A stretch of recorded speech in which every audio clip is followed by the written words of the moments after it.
Welcome to Suman TV. నేను మీ Suman TV. నాకు heart surgery అంటే మనకి చాలా బాగా భయపడేటువంటి విషయం. సర్జికల్ నైఫ్ మన బాడీ మీద పడింది అని అంటే తెలియకుండానే మన బాడీలో ఒక యాంగ్జైటీ, దాంతోపాటు ఒక చిన్న పెయిన్, అంటే దీని గురించి మనం మాట్లాడుకున్నా సరే మనం అది ఫీల్ అవ్వగలుగుతాము హార్ట్ సర్జరీ అనగానే. అలాంటి హార్ట్ సర్జరీ ఇవాళ రోబోటిక్స్ తోటి కూడా చేస్తూ ఉన్నారు. ఆ టెక్నాలజీ కూడా ఇండియాలో అందుబాటులోకి వచ్చింది. అది కూడా డాక్టర్ హరీష్ బదామి గారు తీసుకొని రావడం జరిగింది. 24 years ఎక్స్పీరియన్స్, సీనియర్ కన్సల్టెంట్. అతను చేసేటువంటి ఈ రోబోటిక్ సర్జరీస్ వల్ల చాలామంది కూడా, అంటే వాటిని మనం చూడొచ్చు, చాలామంది క్యూర్ అవటం కూడా జరిగింది. సో అది ఏ విధంగా జరుగుతుంది అండ్ ఈ హార్ట్ సర్జరీ అనేది ఏ విధంగా చేస్తారు, ఎలా చేస్తారు, ఈ రోబోటిక్స్ తోటి సర్జరీ అనగానే వెంటనే మనకి అరే మనుషులు చేస్తేనే మనం భయపడిపోతున్నాము, రోబోటిక్సా అనుకునేటువంటి ఒక చిన్న యాంగ్జైటీ కూడా ఉంటుంది కదా. అలా మీరు భయపడాల్సినటువంటి అవసరం ఏమాత్రమూ లేదు. డాక్టర్ హరీష్ బదామి గారు చాలామందికి ఇలాంటి హార్ట్ సర్జరీ చేయటం జరిగింది. అయితే అది ఏ విధంగా ఉంటుంది ప్రాసెస్ అండ్ లైఫ్ స్టైల్లో కూడా ఒక్కసారి రోబోటిక్స్ తోటి సర్జరీ అయిన తర్వాత చేంజెస్ ఏమైనా ఉండేటువంటి అవకాశం ఉంటుందా లేదా అనేది కూడా ఈ డీటెయిల్స్ అన్నీ మనం వారి మాటలోనే తెలుసుకుందాము. Hello sir. హలో. చాలామందికి ఒక డౌట్ ఉంటుంది, రోబోటిక్సా, అది వర్కౌట్ అవుతుందా, మనకి ఏ విధంగా ఉంటుంది అని. అసలు ఈ కార్డియాక్ సర్జరీ అనేది జనరల్గా ట్రెడిషనల్ మెథడ్లో ఎలా చేసేవాళ్ళు, ఇప్పుడు ఏ విధంగా ఉంది? సో ట్రెడిషనల్గా హార్ట్ సర్జరీ అనేది చెస్ట్ బోన్ అంటాం, మన ఛాతీ ఎముక అంటాం కదా, దాన్ని కట్ చేసి చెస్ట్ని పూర్తిగా ఓపెన్ చేసి చేస్తూ ఉంటుంది. సో దీన్ని traditional or open heart surgery అని అంటాం. సో దీని తర్వాత సైన్స్ అనేది మంచిగా డెవలప్ అయింది. చూడండి, ఏ ఫార్మ్ ఆఫ్ సర్జరీ కూడా బాడీకి అది ఒక ఇంజురీ ఏంటంటే అది ఆ ఇంజురీ అనేది మేము ప్లాన్ చేస్తాం. సో ఇలాంటి ప్లాన్ చేసినందుకు దాని నుంచి ఏమవుతుంది, డ్యామేజ్ తక్కువయ్యి పేషెంట్కి బెనిఫిట్ ఎక్కువ అవ్వడానికి చూస్తాం. సో యాజ్ సర్జరీ అనేది ఎవాల్వ్ అవుతూ వచ్చింది కదా, అప్పుడు ఈ డ్యామేజ్ మేము ఎలా తగ్గించవచ్చు. So this was the starting point. దీని నుంచి మాకు వచ్చింది మినిమలీ ఇన్వేజివ్ కార్డియాక్ సర్జరీ. అంటే మిక్స్ ఇన్వేజన్ అంటే మీకు తెలిసిందే. సో ఆ ఇన్వేజన్ అనేది మినిమైజ్ చేయడం. సో అందుకే ఈ టర్మ్ వచ్చింది, minimally invasive cardiac surgery. So this is a procedure. So దీంట్లో ఏం చేస్తాం, మినిమల్ ఇన్వేజివ్లో మన చెస్ట్ బోన్ అంటాం కదా, కట్ చేయం. సో ఈ బోన్ కట్ చేసినామంటే it's nothing like a fracture, మళ్ళీ దాన్ని అతికించాలి, అది హీల్ కావాలి. సో ఈ మినిమల్ ఇన్వేజివ్ కార్డియాక్ సర్జరీలో మేము ఏ చెస్ట్ బోన్ అనేది కట్ చేయం. ఓకే, ఇది ఒక అడ్వాంటేజ్. So major advantage. ఎందుకంటే బాడీలో మన చెస్ట్లో మన రిబ్స్ ఉంటాయి కదా, ఆ రిబ్స్ మధ్యలో స్పేసెస్ ఉంటాయి. సో ఆ స్పేసెస్లో అనేది మేము చిన్న హోల్స్ క్రియేట్ చేస్తాం. సో హోల్ సర్జికల్ ప్రొసీజర్ అనేది ఆ హోల్స్ త్రూ చేస్తాం, ఆ హోల్స్ ద్వారా చేస్తాం. సో దాని నుంచి మెనీ అడ్వాంటేజెస్ ఉంటాయి. ఫస్ట్ ఏమి ట్రామా అంటే ఇంజురీ అనేది తగ్గిపోతుంది, మీరు బోన్ అనేది కట్ చేయరు. సో హీలింగ్ అనేది చాలా ఫాస్ట్గా ఉంటుంది. ఇప్పుడు మన కార్డియాక్ సర్జరీ ఎన్ని సెంటీమీటర్స్ మీరు కట్ చేస్తారు sir? On an average around 3 to 4 centimeters కట్లో అయిపోతుంది. Okay, just 3 to 4 centimeters. అంటే మీకు చూపించాలంటే ఇమాజిన్ ఇంత చిన్న whole 3 to 4 centimeters heart surgery అయిపోయింది. అంటే కామన్గా ఇప్పుడు పీపుల్ ఇంకా బిలీవ్ చేయట్లేదు. ఎందుకంటే ఇయర్స్ టుగెదర్ అందరు మీరు కామన్గా చూసింటారు, మీ రిలేటివ్స్లో ఎవరన్నా అందరికి ఒక స్కార్ అనేది ఉంటుంది. అవును. ఇప్పుడు ఆ స్కార్ అనేది ఉండదు. ఇనీషియలీ పేషెంట్స్ వచ్చిన షర్ట్ వేసుకున్నా ఇది చేసుకున్నా మీకు ఇక్కడ సెంటర్లో స్కార్ కనబడుతుంది. ఇప్పుడు ఆ స్కార్ అనేది కనబడదు. సో కాస్మెటిక్ అడ్వాంటేజ్ కూడా. సో దానికన్నా ముందు సైంటిఫిక్లీ చెప్పాలంటే people who are not worried about cosmesis also, healing అనేది ఫాస్ట్ ఉంటుంది, రికవరీ అనేది చాలా ఫాస్ట్ ఉంటుంది. ఇప్పుడు ఆపరేషన్ చేసిన 4వ రోజు అనేది ఇంటికి పంపించేస్తాం. 4 daysకే. 4 daysలో పేషెంట్ ఇంట్లో ఉంటాడు.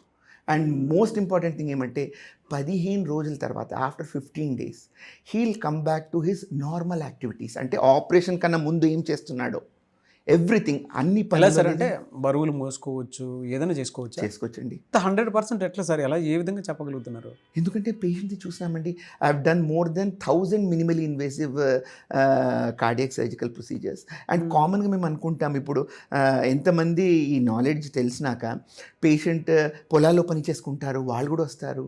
పేషెంట్స్ డ్రైవర్స్ ఉంటారు, ఎందుకంటే వాళ్ళు ఇల్లంతా సపోర్ట్ చేసేది ఆ డ్రైవింగ్ నుంచే. ఇప్పుడు మనము మినిమల్ ఇన్వేసివ్ ఓపెన్ చేస్తాం అనుకోండి, around 3 to 6 months they cannot do driving అనేది చేయలేము. ఇది ఒక 4 major అడ్వాంటేజెస్ చెప్పండి సార్. అంటే ట్రెడిషనల్ దాంట్లో ఉన్నటువంటి రిస్క్ కంటే కూడా ఇందులో ఉన్నటువంటి అడ్వాంటేజెస్ ఏంటి? సో చిన్న కట్ కాబట్టి హీలింగ్ అనేది ఫాస్టర్ ఉంటుంది, రికవరీ అనేది చాలా బాగుంటుంది. రెండోది కాస్మెటికలీ సుపీరియర్ అంటాము. కాస్మెటిక్ అంటే చూడడానికి కాస్మెసిస్ ఉంటుంది. అంటే ఇది ఎలా అడ్వాంటేజ్, ఇప్పుడు యంగ్ ఫీమేల్స్ ఉంటారు, ఇప్పుడు ఇండియాలో ఇంకా సర్జరీ అంటే సోషల్ స్టిగ్మా అనేది ఉంటుంది. అవును. సో పెళ్లి కాకముందు ఎన్నో కండిషన్స్ ఉంటాయి, పుట్టుకతో హోల్స్ అంటాము. అవి ట్రీట్ చేసినాక పేషెంట్ అనేది జస్ట్ ఒక నార్మల్ పర్సన్ లాగా ఉంటారు. కానీ సర్జరీ అయిపోయింది అన్న అపోహతో, అంటే వీళ్ళు ఇంకా నార్మల్ ఉండలేరు అన్న దీంతో ఎంతమందికి సోషల్ స్టిగ్మా ఉంటుంది. సో ఇవన్నీ కూడా ప్రివెంట్ చేయొచ్చు, ఎందుకంటే కోత అనేది కనబడదు. సార్ అంటే మనం ట్రెడిషనల్ జనరల్గా సర్జరీ కనుక కార్డియాక్ సర్జరీ చూస్తే టైం కన్జ్యూమింగ్ ఒకలా ఉంటుంది. ఈ రోబోటిక్స్కి వచ్చేటప్పటికి ఎంత టైం కన్జ్యూమ్ అయ్యేటువంటి అవకాశం ఉంటుంది అంటే ఈ సర్జరీకి? టైం అనేది ఆల్మోస్ట్ డబుల్ అవుతుందండి. డబుల్ అవుతుంది. చాలామంది ఎందుకలా అంటారు? ఎందుకలా అంటారంటే, సో ఈ టెక్నాలజీ అనేది అడ్వాన్స్డ్, ఎన్నో మిషన్స్ వాడాలి, మళ్ళీ ఎంతో టీమ్ ఇన్వాల్వ్మెంట్ అనేది ఉంటుంది. సో అండ్ బేసికలీ మీకు ఎదురుగా అంతా కనబడినప్పుడు, చెస్ట్ ఓపెన్ చేసినప్పుడు ఈజీగా ఫాస్ట్గా అయిపోతుంది. ఇప్పుడు only limited parts of the heart view అనేది తక్కువ ఉంటుంది. సో టైం అనేది more consuming. But overall on an average ఈజీగా 4 to 5 hours పడుతుంది surgery. Okay, 4 to 5 hours. So కామన్గా అడుగుతారు పేషెంట్స్, ఎన్ని అవర్స్ పడుతుంది సార్ సర్జరీ? నేను అంటాను, ఎన్ని అవర్స్ అనేది ఇంపార్టెంట్ కాదు. మీకు అర్థమైందా? రికవరీ అనేది, సేఫ్ రికవరీ అనేది చాలా ఇంపార్టెంట్. ఓకే. కామన్గా హార్ట్ పేషెంట్స్ అని వస్తారు, వాళ్ళకి కామన్గా డయాబెటీస్ కానీ హైపర్ టెన్షన్ కానీ ఉంటుంది, ఒబేస్ ఉంటారు, ఓవర్ వెయిట్ ఉంటారు, దాని తర్వాత స్మోకింగ్ అనేది హ్యాబిట్ ఉంటుంది, షుగర్ ఉంటుంది, కొంతమంది షుగర్ ఉంటుంది, డయాబెటీస్ అదే షుగర్ ఉంటుంది. వాళ్ళందరికీ ఎలా సార్ అంటే ఈ ప్రాసెస్లో చేస్తే రిస్క్ ఏమి ఉండదండి? రిస్క్ వాళ్ళు తక్కువ ఉంటుంది. ఎందుకంటే ఇప్పుడు షుగర్ ఉన్న వాళ్ళకి అనుకోండి, హీలింగ్ అనేది ఫాస్ట్ అవ్వదు. సో దీంట్లో కట్ చిన్నది కాబట్టి హీలింగ్ అనేది ఫాస్టర్ ఉంటుంది. ఆపరేషన్లో కూడా బ్లడ్ లాస్ అంటాము, ఇన్ఫెక్షన్ అయ్యే ఛాన్సెస్, టెక్నికల్ సైంటిఫికలీ స్పీకింగ్ ఇవన్నీ తగ్గిపోతాయి. సో ఓవరాల్ ఇన్ఫెక్షన్ రేట్ కూడా తక్కువ ఉంటుంది, బ్లడ్ లాస్ కూడా తక్కువ ఉంటుంది. సో వాళ్ళకి హీలింగ్ అనేది ఫాస్టర్ ఉంటుంది, రికవరీ అనేది మచ్ బెటర్ ఉంటుంది. సో ఇవన్నీ కలిపితే ఓవరాల్ రిస్క్ అనేది తక్కువ ఉంటుంది ఓపెన్ హార్ట్ సర్జరీ కంపేర్ చేస్తే. మరి లాంగ్ టైమ్ ఎఫెక్ట్ ఏ విధంగా ఉండేటువంటి అవకాశం ఉంటుంది సార్? షార్ట్ పీరియడ్లో అంటే ఓకే, 15 రోజుల తర్వాతే వీళ్ళు లేచి పని చేసుకోవచ్చు అండ్ బాగుంటుందని చెప్పారు. But when it comes to long term దీని ఎఫెక్ట్ ఏ విధంగా ఉండేది? లాంగ్ టర్మ్ చూస్తే results are much better than conventional heart surgery. ఎందుకంటే ఇప్పుడు చెస్ట్ బోన్ కట్ చేసి కానీ, ఆ ఇన్ఫెక్షన్ కానీ, అది దాని అసోసియేటెడ్ ప్రాబ్లమ్స్ కానీ ఉండదు. సో లోపల సర్జికల్ ప్రొసీజర్ ఏం చేస్తామో సేమ్, మినిమలీ ఇన్వేసివ్ కానీ, రోబోటిక్ కానీ, ఓపెన్ హార్ట్ కానీ, బట్ మీకు చెప్పినట్టు ఆ అప్రోచ్ అనేది డిఫరెన్స్ ఉంటుంది. సో ఏమేమి సైడ్ ఎఫెక్ట్స్ ఉంటాయి, నెగిటివ్ ఇంపాక్ట్ ఉంటుంది ఓపెన్ హార్ట్ సర్జరీ, అవన్నీ మేము నిగేట్ చేసేస్తాం, అంటే అది ఉండదు. So not only short term, long term recovery కూడా ఎక్సలెంట్ ఉంటుంది. ఏ కండిషన్లో ఈ రోబోటిక్ కార్డియాక్ సర్జరీ చేసేటువంటి అవకాశం ఉంటుందండి? అంటే ఒక్కొక్క కండిషన్, బాడీ కండిషన్ ఒకటి ఉంటుంది కదా, ఏ కండిషన్లో చేయడానికి అవకాశం ఉంటుందంటారు అసలు? సో చూసేటువంటి వాళ్ళు కూడా ఆ కండిషన్లో మేము ఉన్నాము అనుకునేటువంటి వాళ్ళు ఉంటారు కదా, వాళ్ళు మీ దగ్గరకు వచ్చి అప్రోచ్ అవుదాం అనుకునేటువంటి వాళ్ళకి. ఇప్పుడు మేము మోస్ట్ కామన్గా హార్ట్ సర్జరీ చేయడం ఏమంటే కొరనరీ ఆర్టరీ డిసీజ్ అంటాం. హార్ట్లో కామన్గా మీరు వింటారు, బ్లాక్స్ ఉన్నాయి, 1 బ్లాక్ ఉంది, 2 బ్లాక్ ఉంది, 3 బ్లాక్స్ ఉంది అని. సో ఇలాంటి కొరనరీ ఆర్టరీ డిసీజ్, కొరనరీ ఆర్టరీస్లో బ్లాక్ అయినప్పుడు ఏమవుతుంది, హార్ట్ అటాక్ అవుతుంది. సో ఐదర్ స్టెంట్స్ ద్వారా కానీ, మెడికల్ ట్రీట్మెంట్ కానీ, ఇవి 2 పాసిబుల్ అవ్వనప్పుడు సో హార్ట్ సర్జరీకి వస్తారు. ఇలాంటి పేషెంట్స్ మన ఇండియాలో మోస్ట్ కామన్ ఉంటారు. So around 60 to 70% of heart surgeries ఇలాంటి కండిషన్స్లో అవుతుంది. సో మల్టిపుల్ బ్లాక్స్ ఉన్న హార్ట్లో ఈ టెక్నాలజీ ద్వారా మేము ట్రీట్ చేయగలం. మల్టిపుల్ బ్లాక్స్ కూడా కామన్గా పీపుల్ అనుకుంటారు ఏదో 1-2 బ్లాక్స్ ఉంటే ఈ సర్జరీ పాసిబుల్ అవుతుంది అని. లేదు, ఇది కామన్ అపోహ. 3 బ్లాక్స్ ఉంటే ట్రీట్ చేయలేము, ఏదైనా 1-2 బ్లాక్స్ ఉంటే మాత్రము ట్రీట్ చేయొచ్చు అని అంటారు. ఇంకొకటి ఏంటంటే కామన్గా పీపుల్ అనుకుంటారు చిన్న కోత ద్వారా చేస్తాం కదా, కంప్లీట్ సర్జరీ అనేది చెయ్యలేము, ఉత్త పార్షల్ సర్జరీ చేసేసి వదిలేద్దాము అని అనుకుంటారు. కానీ అది కూడా అనిపిస్తూ ఉంటుంది. అవును, అంటే మీరు చెప్పేదాని ప్రకారం అది కూడా డౌట్ కూడా కామన్గా వస్తుంది. సో ఇది కామన్ మిస్ఇన్ఫర్మేషన్ అంటాం. సో అన్ని బ్లాక్స్ హార్ట్లో అన్ని టెరిటరీస్ అంటాం, 3 టెరిటరీస్ ఉంటాయి. ఆ 3 టెరిటరీస్లో ఎక్కడ బ్లాక్స్ ఉన్నా కూడా మేము ఈ మినిమలీ ఇన్వేసివ్ సర్జరీ చేయొచ్చు, అంటే రోబోటిక్ కూడా చేయొచ్చు. ఓకే. సెకండ్ కామన్ గేమ్ వస్తామంటే వాల్వ్ సర్జరీ అంటాం. ఇప్పుడు హార్ట్లో 4 చేంబర్స్ ఉంటాయి. ఈచ్ చేంబర్ మధ్యలో ఒక వాల్వ్, కామన్ మీకు టర్మ్స్లో చెప్పాలంటే ఒక డోర్ లాంటిది, తలుపు లాంటిది. అది తెరుచుకుంటే ఒక చేంబర్ నుంచి రక్తం ఇంకొక చేంబర్కి వెళ్తుంది, అది మూసుకుంటే ఆ చేంబర్ నుంచి వాపస్ ప్రీవియస్ చేంబర్కి రాదు. సో దాన్ని వాల్వ్స్ అంటాం. ఇలాంటి వాల్వ్స్లో ప్రాబ్లం ఉన్నా మనం హార్ట్ సర్జరీ అనేది చేయొచ్చు. కామన్గా పేషెంట్కి ఒక వాల్వ్ కానీ 2 వాల్వ్ కానీ, లెస్ కామన్గా 3 వాల్వ్స్ కూడా ప్రాబ్లం ఉంటుంది. అలాంటి 3 వాల్వ్స్ కండిషన్ ఉన్నా కూడా మేము ఈ మినిమల్ ఇన్వేజివ్ సర్జరీ చేయొచ్చు. సో దీనికి చేసే సర్జరీ ట్రీట్మెంట్ ఐదర్ అది రిపేరబుల్ కండిషన్లో ఉంటే వాల్వ్ని రిపేర్ చేస్తాము, లేకపోతే లేదు ఇంకా రిపేరబుల్ కండిషన్ లేదు అంటే ఆ వాల్వ్ని రీప్లేస్ చేసి కొత్త వాల్వ్ పెడతాం. దీన్ని వాల్వ్ రీప్లేస్మెంట్ సర్జరీ అని అంటాం. సార్ మరి కొంతమందికి పుట్టుకతోనే హోల్స్ ఉంటూ ఉంటాయి కదా, మరి అటువంటి వాళ్ళకి ఏ విధంగా ఉంటుంది ఇది? సో కామన్గా ఈ పుట్టుకతో హోల్స్ అని అంటాం, అది పుట్టుకతోనే తెలవాలని లేదు. ఒక్కొక్కసారి 20 years 30 years 40 yearsలో కూడా సిమ్టమ్స్ అనేది వస్తుంది. సో ఇలాంటి కండిషన్స్ మేము కామన్లీ ఏఎస్డి అంటాము, లేకపోతే విఎస్డి అని అంటాము. ఇలాంటి అంటే కండిషన్ ఆ మెడికల్ టర్మినాలజీలో అబ్రివేషన్ చెప్తారా? ఏఎస్డి అంటే ఏట్రియల్ సెప్టల్ డిఫెక్ట్ అంటాము, Okay. విఎస్డి అంటే వెంట్రిక్యులర్ సెప్టల్ డిఫెక్ట్ అంటాము. సో ఇలాంటి కండిషన్స్ కూడా మినిమల్ ఇన్వేజివ్ లేకపోతే రోబోటిక్ సర్జరీ కూడా మేము ట్రీట్ చేయగలం. సరే, జనరల్గా హార్ట్ అంటేనే ప్రాణాంతకంతో కూడుకున్నటువంటి సమస్యగా మనం చూస్తాం. హార్ట్ని అంటే ఒక్కొక్క సర్జరీ జరుగుతుందంటే చాలా ప్రాణాంతకం, భయపడిపోతూ ఉంటాము అక్కడ సర్జికల్ నైఫ్ పడింది అని అంటే. అలాంటిది రోబోటిక్స్ అనగానే మా మా ప్రాణాలు మా చేతుల్లో ఉంటాయి, గాల్లోకి వెళ్ళిపోతాయి కదా అని చెప్పేసి ముందే భయపడిపోతూ ఉంటారు. వాళ్ళకి మీరు ఏం చెప్తారు సార్ అసలు? అంటే మనిషి చేస్తేనే మనం ఒకలాంటి ప్యానిక్లోకి వెళ్ళిపోతూ ఉంటాము, రోబోటిక్స్ అనగానే మనకు తెలియకుండానే అది వచ్చేస్తుంది ఆ ప్యానిక్ ఆటోమేటిక్గా. ఇప్పుడు మీరు మాట్లాడేటప్పుడు కూడా నాకు ఆ పెయిన్ ఎలా ఉంటుందో అన్న ఇది కూడా ఉంది, దానికి మీరేం చెప్తారు? సో మీరు చెప్తా ఉంటే నాకు ఒక ఇన్సిడెంట్ గుర్తొస్తా ఉంది. ఒక పేషెంట్ వచ్చి చెప్పినారు, సార్ నేను మీ గురించి విన్నాము, ఏమున్నా మీరే సర్జరీ చేయండి, రోబోట్ సర్జరీ చేసేది వద్దు అని. అవును. సో మీరు చెప్పింటే ఇదే గుర్తొచ్చింది చెప్తే. సో దీనికంటాను, సో రోబోట్ అనేది రోబోట్ సర్జరీ చేయదు. So basically robot and patient, I mean surgeon and patient మధ్యలో ఒక ఇంటర్ఫేస్ అని వస్తుంది, అది రోబోట్. అంటే ఇప్పుడు నా హ్యాండ్ మూమెంట్స్ ఏముందో దాన్నే రోబోట్ అనేది బాడీలో రిప్లికేట్ చేస్తుంది. ఇప్పుడు ఈ మినిమల్ ఇన్వేజివ్ దాంట్లో ఏమంటే చిన్న హోల్స్, సో నా హ్యాండ్ మూమెంట్స్ పేషెంట్ నేను చేసే హ్యాండ్ మూమెంట్స్ అనేది రిస్ట్రిక్ట్ అవుతుంది, ఎందుకు చిన్న హోల్లో చేయాలి. అదే రోబోటిక్ సర్జరీలో రోబోట్ ఆర్మ్స్ అంటాం, రోబోటిక్ ఆర్మ్స్ అంటాం. ఆ ఆర్మ్స్ని పేషెంట్కి కనెక్ట్ చేస్తాం. సో ఆర్మ్స్లో ఇన్స్ట్రుమెంట్స్ లోడ్ చేస్తాం, ఆ ఇన్స్ట్రుమెంట్స్ చెస్ట్ లోపలికి వెళ్తాయి. సో నేను కన్సోల్ అంటాం, సర్జన్ దానికంటూ కొన్ని పారామీటర్స్, రోబోటిక్ కొన్ని పారామీటర్స్ ఉన్నాయి, వాటి హ్యాండ్స్ ఆర్మ్స్లో మీరు అది ఫిట్ చేస్తారు. అది బాడీలో ఫిట్ చేస్తాము.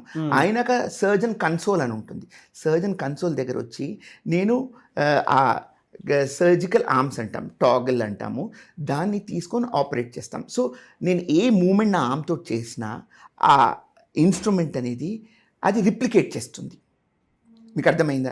సో దీని నుంచి అంటారు మీకు రోబోట్ ఎందుకు అని అంటారు. ఇప్పుడు మీరే డైరెక్ట్ చేస్తున్నారు, ఇప్పుడు why do you want a third thing to come in? True కదా సార్, అంటే మీరే డైరెక్ట్ చేస్తున్నారు, మళ్ళీ రోబోట్ ఎందుకు దానికి? సో దానికి ఏమంటే ఫస్ట్ థింగ్ డెక్స్టిరిటీ అంటాం. అంటే ఆ మూమెంట్స్, మా హ్యాండ్ ఏ మూమెంట్స్ చేస్తుందో ఒక్కొక్కసారి అది మేము ఆర్గన్లో రిప్లికేట్ చేయలేము, ఎందుకంటే ఇన్సిషన్ అనేది చిన్నగా ఉంటుంది. మీకు అర్థమైందా? సో ఈ రోబోట్ లోపల పోయి మా ఏ మూమెంట్స్ హామ్లో ఉంటుందో దాన్నే ఆ సర్జికల్ సైట్లో అనేది రిప్లికేట్ చేస్తుంది పర్ఫెక్ట్గా, ఎగ్జాక్ట్గా. సో డెక్స్టిరిటీ అంటాం, అది ఇంప్రూవ్ అవుతుంది. మినిమల్ ఇన్వేజివ్లో కన్నా రోబోటిక్లో అది ఇంక్రీజ్ అవుతుంది. అండ్ నార్మల్ ఫిజియోలాజికల్ ట్రెమర్ అంటాం, ట్రెమర్ అంటే ద మూమెంట్ విత్ హ్యాండ్. ఈ ట్రెమర్ అంతా అది రోబోట్ అనేది అబాలిష్ చేస్తుంది. మా హ్యాండ్లో ట్రెమర్ ఉన్న ఆ సర్జికల్ సైట్ అనేది స్టేబుల్గా స్టిచెస్ తీసుకుంటుంది. ఇది సెకండ్ అడ్వాంటేజ్. అండ్ మ్యాగ్నిఫికేషన్ అంటాం. ఇప్పుడు హార్ట్లో ఒక కెమెరాలో పోయి చూస్తే as a surgeon I feel I'm inside the heart. మీకు అర్థమైందా? నేను హార్ట్లో పోయి ఆ స్ట్రక్చర్ని చూసి ఆ మ్యాగ్నిఫికేషన్ 10 times మ్యాగ్నిఫికేషన్ ఉంటుంది, దాని నుంచి ఏమవుతుంది, అక్యురసీ అనేది పెరిగిపోతుంది. మీకు అర్థమైందా? సో ఒక వస్తువు అనేది 10 times మ్యాగ్నిఫై అయితే మీకు అక్యురసీ ఇంక్రీజ్ అవుతుంది. సో ఇవన్నీ రోబోటిక్ సర్జరీలో ఉన్న అడ్వాంటేజెస్. 24 years ఎక్స్పీరియన్స్ ఉన్న మీకు ఈ టెక్నాలజీ ఇక్కడ ఎందుకు తీసుకురావాలనిపించింది, అంటే ఎన్ని ఇయర్స్ నుంచి దీని మీద వర్క్ చేస్తున్నారు సార్ మీరు? ఎందుకు తీసుకొని రావాలంటే it's a passion. I'm a surgeon, I'm very passionate. So I want to bring every advantage which brings superior outcomes in the patients. That as a surgeon, when any person is passionate in the field, he tries to give the best to the patient. మీకు అర్థమైంది. So that was the main motivation. ఇప్పుడు వరకు ఎన్ని చేసి ఉంటారు sir ఇలాంటి surgeries, robotic surgeries? Robotic surgeries around 100 చేసినాము, and minimally invasive more than 1000 చేసినాం. 1000? సో ఇట్స్ అ స్పెక్ట్రమ్ అండి. Minimally invasive the most advanced form అంటాం కదా, అది రోబోటిక్ హార్ట్ సర్జరీ. అంటే మీరు చెప్పిన రోబోటిక్ ఈ సర్జరీలో కనుక మనం చూసుకుంటే అంటే అడ్వాంటేజెస్ అనేవి చాలా ఉన్నాయి. ఇండియాలో ఎందుకు అంత ర్యాపిడ్గా లేవంటారు? వీటిని ఎందుకు అంత ఎంకరేజ్ చేయట్లేదని చెప్పేసి అనుకోవచ్చు? గుడ్ క్వశ్చన్ అండి. సో కామన్గా ఒక సింపుల్ స్టాటిస్టిక్స్ చెప్పాలంటే వెస్టర్న్ వరల్డ్కి వెళ్ళినారనుకోండి, జర్మనీ కానీ, అక్కడ 75% of heart surgeries are done by this technique. మీరు అదర్ వెస్టర్న్ కంట్రీస్ అనుకోండి, somewhere around 50 to 60% of the heart surgeries are done by this technique. Unfortunately మా ఇండియాలో ఉంది అరౌండ్ 8 to 10%. ఇంకా అంతే ఇంకొంచెం మోర్ ఆప్టిమిస్టిక్ ఉన్న around 12 to 13% of the cardiac surgeries are done by this technique. అంటే ఇండియాలో అరౌండ్ 2 to 3 lakh ప్రొసీజర్స్ అవుతాయి. దాంట్లో ఓన్లీ అరౌండ్ 20 to 25,000 ప్రొసీజర్స్ ఈ టెక్నాలజీలో అవుతుంది. ఎందుకు? ఫస్ట్ కామన్ ఏమంటే ఇది ఒక అడ్వాన్స్ టెక్నాలజీ, దీనికి స్పెషలైజ్డ్ ఇన్స్ట్రుమెంట్స్ కావాలి, ఒక ఇన్వెస్ట్మెంట్ అనేది కావాలి. So not all hospitals will be able to do that. Equipment కొనాలన్నా కానీ, లేకపోతే ఆ ఇన్స్టలేషన్ కానీ, ఇది నడపాలన్నా కానీ మెయింటెనెన్స్ అనేది ఉంటుంది. ఇది first point. Second, as a doctor you need the technical skills. So you need that adequate training అనేది కావాలి. ఇంకొకటి లెర్నింగ్ కర్వ్ స్టీప్ అంటాం. అంటే ఏమి, it is difficult to learn the procedure, but once you learn and you master it, it becomes easy. అంటే మీరు ఎన్ని years training తీసుకున్నారు సార్? నేను అరౌండ్ 8 to 10 years నుంచి చేస్తున్నాను ఈ టెక్నాలజీతో. సో ఇన్ని ఇయర్స్ చేసినా there are still improvements in my technique. So అది ఒక ఎండ్ పాయింట్. 10 years నేర్చుకోవడానికి చేయడానికి తీసుకున్నారంటే it's really great thing. Everybody should have that enthusiasm, that push, that stress అంటాం. ఈవెన్ ఇప్పుడు రోబోటిక్ ఫస్ట్ సర్జరీ చేసినప్పుడు నా గుండె కొట్టుకుంటా ఉండే, బికాజ్ ఆ స్ట్రెస్ అనేది ఉంటుంది, because you are dealing with someone's life. So ఇది సెకండ్ రీజన్. థర్డ్ ఏమంటే అవేర్నెస్. ఇప్పుడు నాకు ఇంత వచ్చిన out of 100 surgeries only 50 to 60 surgeries నేను చేస్తాను. ఎందుకు? పేషెంట్ అవేర్నెస్ అని లేదు. So even 10 to 20% of the patients financially affordable ఉంటారు, కానీ they don't have trust in this technology. వాళ్ళు ఏమనుకుంటారు, ఈ టెక్నాలజీ ఈరోజు జస్ట్ లేటెస్ట్గా వచ్చింది, so why give a trial. ఇప్పుడు పేషెంట్ లైఫ్ ఉన్నప్పుడు పోతే పనులు పర్వాలేదు, రికవరీ టైం అయినా పర్వాలేదు, ఆయనకు బాగుంటుంది కదా అని. సో వాళ్ళకి ఏం చెప్పాలంటే ఈ టెక్నాలజీ అనేది లాస్ట్ 2 to 3 decades, అంటే 20 to 30 years నుంచి ఉంది. సో మన ఇండియాలో అనేది రీసెంట్గా డెవలప్ అవుతా ఉంది. అండ్ ఇంకొకటి, ఇది ఒక టీమ్ వర్క్ ఉంటుంది. నాట్ ఓన్లీ ద సర్జన్, అనస్థీషియాలో ఎన్నో అడ్వాన్స్మెంట్స్ చేయాలి, దానికి కూడా అనస్థెటిస్ట్ నేర్చుకోవాలి. పర్ఫ్యూషనిస్ట్ అంటాము, హార్ట్ లంగ్ మిషన్ నడుపుతారు, దాంట్లో కూడా ఎన్నో టెక్నాలజీస్ ఉంటాయి. So it's a team work. Whole of the team work should have the same mind. ఆ సెటప్ అనేది ఉంది, ఆ ఫోర్స్ అనేది ఉంది, ఆ ఇంట్రెస్ట్ అనేది ఉండాలి. సో ఇది రెండు ఇది. సో ఈ నెక్స్ట్ లాస్ట్ వచ్చేది కాస్ట్ అనేది. మన ఇండియా సార్ ఇది కాస్ట్ అనేది, if you tell me cost affordable అండి, it is in India, it's still affordable, because ఇండియాలో almost 1/8 to 1/10 of the cost in western వరల్డ్లో ఉంది. బట్ ఇంకా అందరికీ they are not able to afford it. But I've seen some people, వాళ్ళు affordable లేరు, కానీ ఈ టెక్నాలజీ అడ్వాంటేజెస్ తెలుసుకొని they got it done. Now I see them most happy. ఎందుకంటే they think at that one time investment, కానీ దాని తర్వాత వాళ్ళ లైఫ్లో అనేది, నేను అదే ఒకటి చెప్తాను, ఒకసారి పడిందంటే అయిపోయింది. You can't change that money, you can get it. Yes. So అది కూడా ఎంతోమంది ఆలోచించి దే గెట్ ఇట్ డన్. ఎవరైనా సరే ఈ వీడియో మొత్తం చూసిన తర్వాత మిమ్మల్ని అసలు ఒక అవేర్నెస్ తోటైనా సరే ఓకే రోబోటిక్ సర్జరీకి వెళ్దాము అనుకున్నటువంటి వాళ్ళు ఉన్నారు. మీ హాస్పిటల్ సెంటర్ ఎక్కడండి? సో నేను మల్లారెడ్డి నారాయణ సూపర్ స్పెషాలిటీ హాస్పిటల్లో పనిచేస్తాము. ఓకే. సో ఆ సెంటర్లో just in period of 1.5 year 250 cardiac surgical procedures చేసినాం. So one of the best equipments ఉన్నాయి నా దగ్గర. If you as a surgeon I tell you, so I have every equipment. So మీకు robotic అన్నాను అంటే ఆ రోబోటిక్ కాస్టే మీకు తెలుస్తుంది. It's a very huge investment. Thank you అండి. Thank you so much doctor Harish garu. చూసారు కదండి వీడియో. ఈ వీడియోపై మీ అభిప్రాయాన్ని కమెంట్ బాక్స్లో పోస్ట్ చేయండి. ముఖ్యంగా మీరు కనుక రోబోటిక్ సర్జరీ, అది కూడా హార్ట్ సర్జరీ దానికి మీరు వెళ్ళాలి అనుకునేటువంటి వాళ్ళే ఈ వీడియో మొత్తం పూర్తిగా 2 సార్లు చూడండి. అండ్ దానితో పాటు ఒక్కసారి డాక్టర్ హరీష్ బదమి గారితో ఒకసారి మీరు మాట్లాడండి. మాట్లాడిన తర్వాత మీకు తెలుస్తుంది అంటే ఏ మేరకు వెళ్తే బాగుంటుంది, ఏ విధంగా ఉంటుంది అనేటువంటి ప్రొసీజర్. ఈ వీడియోలో మీకు డీటెయిల్డ్గా ఉన్నాయి. బట్ ఇంకా మీకు డీటెయిల్స్ కావాలి అనుకునేటువంటి వాళ్ళు ఎవరున్నా సరే హార్ట్ సర్జరీ కోసం మీరు కనుక అప్రోచ్ అవుదాం అనుకుంటే మాత్రం స్క్రీన్ మీద మీకు కాంటాక్ట్ నెంబర్ కనిపిస్తుంది. దానికి మీరు కాల్ ఆర్ మెసేజ్ వాట్సాప్ చేసినా సరే మీరు డెఫినెట్గా అప్రోచ్ అవ్వండి. ఫ్యామిలీతో కలిసి ఒకసారి వెళ్ళి కూర్చొని కౌన్సిలింగ్ తీసుకోండి. Then will come to know. And ఈ వీడియోని లైక్ చేయండి, షేర్ మాత్రం తప్పకుండా చేయండి. ఇలాంటి మరిన్ని వీడియోస్ కోసం మా ఛానల్ ఫాలో అండి. Thank you.